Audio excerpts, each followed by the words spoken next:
సరైన మార్గంలోనే ఎంచుకున్నాడు ఎలీషా. గారడి సీమోన్ లాగా డబ్బు పెట్టి దుప్పటి ఎంతకు అమ్ముతావు నువ్వు అన్నయ్య.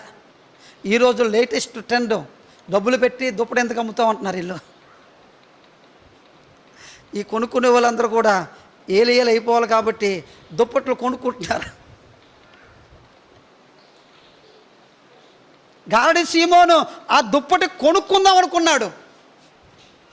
ఎలీషా ఏలియాతో ఉండి పొందుకుందాం అనుకున్నాడు.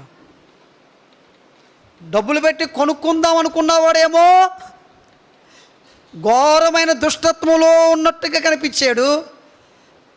ఏలియా దగ్గర ఉండి దాన్ని తెచ్చుకుందాం అనుకున్నవాడేమో ఆ అభిషేకాన్ని పొందుకున్నాడు. దేవుడి దగ్గర మనం ఉండి దైవ సంబంధమైనవి పొందుకోవలే కానీ షార్ట్కట్లో అడ్డదారుల్లో వాటిని పొందుకోవడానికి ప్రయత్నం చేయకండి. ఘోరమైన దృష్టత్వం యొక్క మనసులోకి వెళ్ళిపోతాం. ఒక పద్ధతి ఉంటుంది, దైవభక్తిలో ఒక విధానం ఉంటుంది, ఒక క్రమశిక్షణ ఉంటుంది.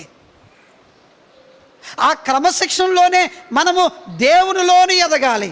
ఆ డిసిప్లిన్లోనే, ఆ విధానంలోనే దేవునిలో పెరగాలి.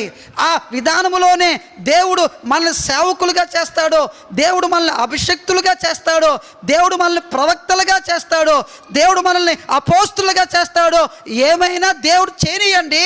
కానీ చేసే ప్రక్రియ మటుకు ఒక క్రమబద్ధంగా ఉండాలి.